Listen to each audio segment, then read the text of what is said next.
what? Fuck it. Fuck it. I give up.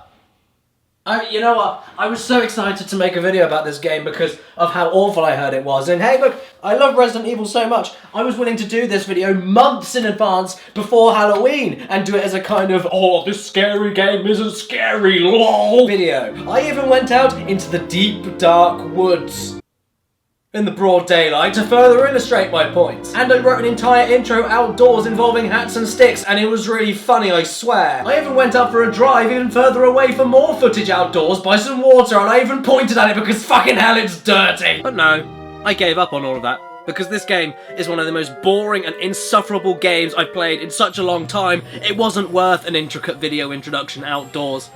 It was just so bad. It was so bad, I couldn't play any more than an hour of it before giving up and stopping. It was terrible.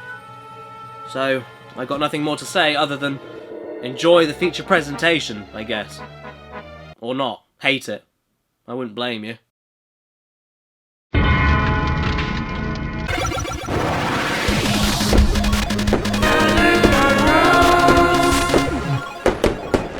Greetings and salutations, my beautiful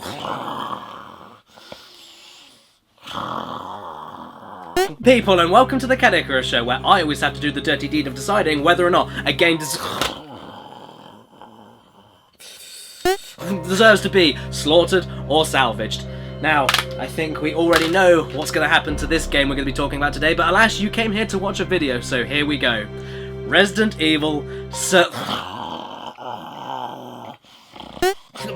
Oh, Resident Evil. Like a pet to an abusive owner, no matter how much you hurt me, I'll never stop loving you. The classic and definitive survival horror series in the 90s. The classic and definitive survival third-person shooter in the 2000s. The same thing but worse in the late 2000s, and not the same thing and even worse in the 2010s. How did such a prominent figure in gaming go from the thing people were too scared to play to the thing people laughed at with its stupid overblown action? Well, I think I have a theory for this. Resident Evil Survivor came out in extremely early 2000s for Japan and Europe, much later for North America though, and basically coincided with the Dreamcast release of Resident Evil Code Veronica. One of these games was a great continuation of the classic established RE formula with new things being brought to the table, and the other was Resident Evil Survivor. Surprisingly enough, an in-your-face first-person exploration shooter. And as far as I'm concerned from what I've seen, one of the main reasons Resi went for a more bland and action-based approach down the line. I mean, even look at the European box art, it's fucking horrendous. Look, it's a gun. That's it. What more can I say about it? It's a gun. You shoot shit. I mean, I thought that Resident Evil 0 was kind of the beginning of action-based Resident Evil games, but no, it turns out I was wrong. It was Resident Evil Survivor. And ever since this game came out, my theory is that people must have liked it so much to a degree that every succeeding main series Resident Evil game then started to splice the traditional gameplay with this, and then just kept on getting more action-based and stupid as it went on. But then there's a massive hole in my theory, and that is that,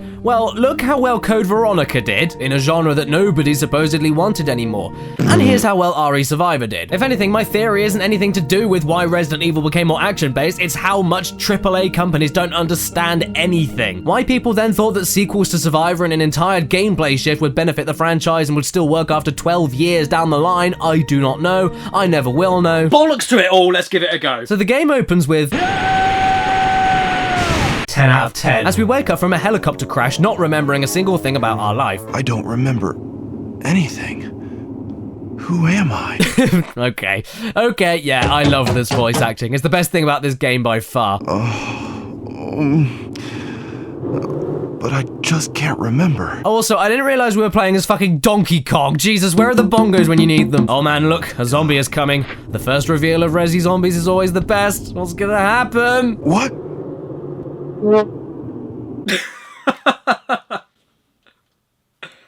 Oh my wow. What the fuck was that? He slowly walks towards him, stops, waits for him to look around, and then he's like, Hello, my friend. Do you have enough change for a coffee? So what we do in this game is walk around in first person and shoot with an aiming reticle button to stop the screen and make the arrows move the cursor instead of you. But the way it goes about this is wrong on every level. Firstly, it doesn't matter at all where the hell you shoot any enemy. Not only because nobody reacts to where the bullets actually shoot them, but because damage output means nothing here. Shoot a zombie 5 times in the chest, it dies. But shoot it 5 times in the head, and it also dies. And get this, shoot it 5 times in the leg, and it dies. And once you start shooting a monster, your cursor locks onto it anyway until you kill it without you needing to touch a button other than shoot. So why is this even a thing. With this level of inconsistency and pointless fluff that just delays how fast you kill the enemies, then you might as well just play this like Doom without a sodding aiming feature at all. And in fact, the way you move is with tank controls anyway. You can't just take something that works in third person and fart it onto the eyes of your character without adding any nuances. You can't quick turn for decent crowd control or kill fast moving enemies like dogs, and Jesus, you can't even strafe.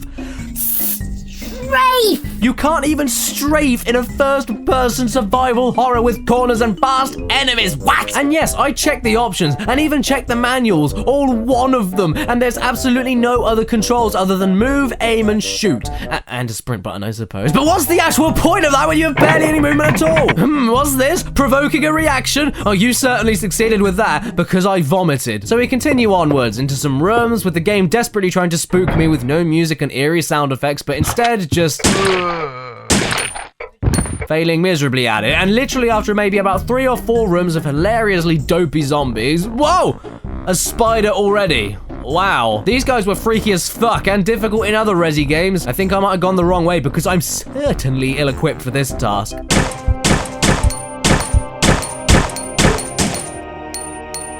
Oh. Yes, okay, yeah, I know, I'm coming, I'm just a bit busy. Okay, yes, I know. I'm kind of preoccupied, not dying right now to take your call, so can you please just... Look, stop! I'm quite busy right now, stop ringing me! Finally, killed the dogs. Time to find out who the hell was ringing me.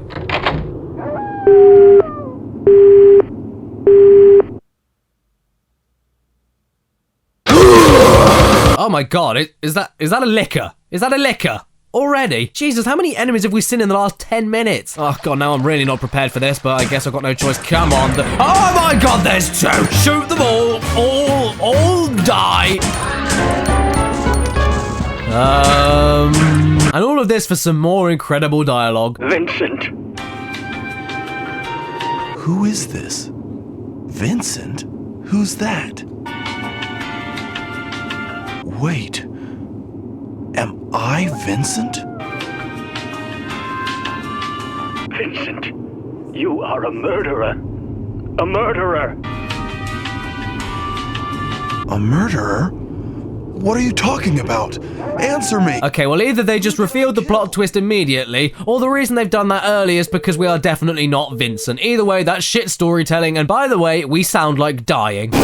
Visually though, I must admit, the game certainly does a decent job. It runs very smoothly, and for PS1 standards, the first-person view is handled gracefully, and it does look pretty damn good for the era. It's the only good thing this game has going for it in terms of creating an atmosphere of dread, or, you know, survival. But of course, when you read all those damn diary notes only to discover everyone wrote down something to do with your character, it takes the believability and absorption of the world away completely. Look at me, I don't care about me. Give me a world with some backstory, some tragedy of locals I'm killing. Anything would be better than just writing down how scary this Vincent is, who I'm so clearly obviously not. Remember your mission! We're doing a clean sweep of the area! Everyone and everything must be cleansed! Now move out! Yes, and don't forget to find the Batman! But you know something that's cool though? This was one of the first games ever to incorporate actual first-person shooting with a light gun at the same time as walking around yourself, not being on rails. It's a shame that my gun doesn't work on any TV in my house. It may at least add a little bit of fun to this monotonous prick juice, but it still wouldn't improve what you actually do in the game. Oh, dramatic music, gunshots, melting bad guys, what the fuck could be happening in here? Die, Vincent! Die!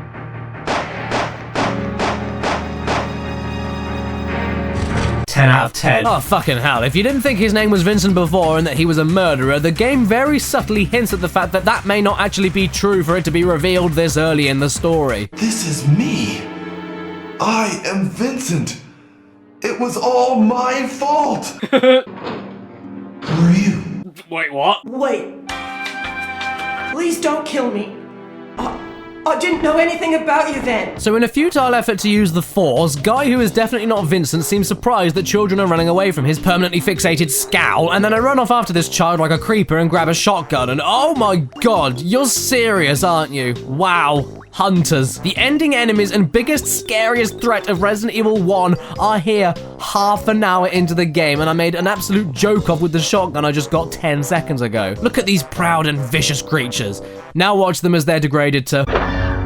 Well, that. So already we've basically met every large-scale enemy from Resident Evil 1 and 2 that all have their own slow build-ups and cutscene introductions to show off what a threat they'd be. And we've slaughtered them all with an unlimited ammo pistol in less than 15 minutes of total play. What the hell is this shit? And yes, you heard me right, unlimited ammo pistol. In a game called Resident Evil Survivor, you can in fact survive pretty solidly with the fact that you never run out of fucking bullets on your handgun ever. And yes, there's no option to turn this off. There's nothing in the difficulty options. It's nothing. It's just shit. And if it's a mode that you have to unlock after beating the game once, then that's even more shit. At this point, the only danger you'll run yourself into if you aren't careful is poor bullet management, leaving you vulnerable during a reload. And I would say that you could get better at bullet management, but here's the thing. You can't reload manually. I mean, am I missing something here? Again, the options and manuals have explained none of this shit to me. It's bare bones at its worst I think I've ever seen, especially when these mechanics were already things established in previous games. Would it have been that hard to make sure they were included along with first person? And yes, I guess it's impressive that it's not on rails and explorative, but this level design is built entirely around an on rails experience. It does get better as it goes on, but for most of the game, all you do is go down straight corridors, through a door or up a ladder, only to then find another room with two doors. One's locked and the other one is a room with the key to said door. It's horrifically linear, there's no puzzle here, no memorization or exploration, no keenly crafted and impeccably designed levels or areas to explore and uncover more of as you go along. It's just a straight shot with bullshit side parts to make you think you're solving puzzles and exploring more, but in fact you're just having your time and bullets wasted on even better guns you picked up. Look at this thing even. When I picked this up, I thought this would be part of an awesome Resi clock puzzle, but nah, it's just a key for another fucking door. Oh, and literally within 35 minutes, you're stalked by this fucker, the nemesis of the game, already, with no introduction, no build-up, nothing, and he's so slow and easy to take down, I was left wondering if I should remain fearful every time he returned later on, like, "You alright, mate?" My god, honestly, I'm so bored with this game, I can't bring myself to continue. No, I haven't got anything funny to say, nothing to conclude, it sucks, I'm fucking stopping now. So yes, this game gets slaughtered if you couldn't tell. And if it's your birthday today or watching this video, happy frickin' birthday to you. Please remember to stay beautiful. And if people are going to tell me that this game is much better with a light gun or gets better as it goes on, I honestly don't give a single shit. It's bad as an action game, non-existent as a horror game. The story sucks, and the game certainly gave me no reason to give a fuck about future events in the story. And it seemed to blow its load immediately on all the different plot twists, enemy types, and funny voice acting all in one go in less than half an hour. So, what more am I missing here, exactly? Actually, don't answer that because I don't care. Thanks so much for watching this video today, guys, but please stay tuned for the outtakes. They will be on in just a second, because first, I'd like to thank the sponsors for this episode of Caddicarus today, Chrono.gg. And if you go to chrono.gg/caddy right in the description, you'll be able to see my Chrono page. At the time of this video's airing, you'll see that the great You Must Build a Boat is on sale at only $2.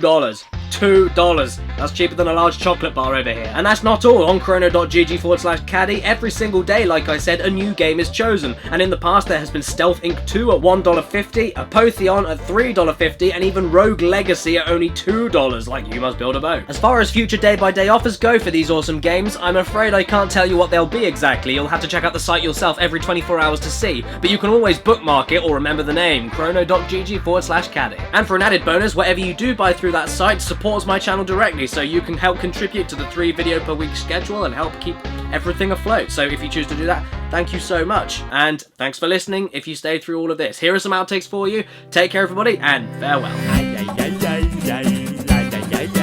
Subscribe. It's bad as an action game. It's non-existent. Oh, fuck off. Greetings and salutations, my beautiful.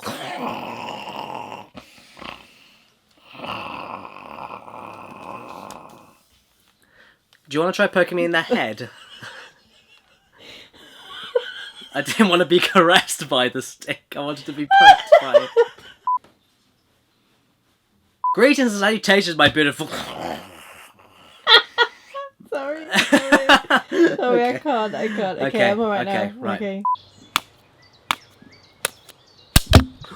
Sorry, honey. Oh, sorry. Actually, don't answer that because I don't care.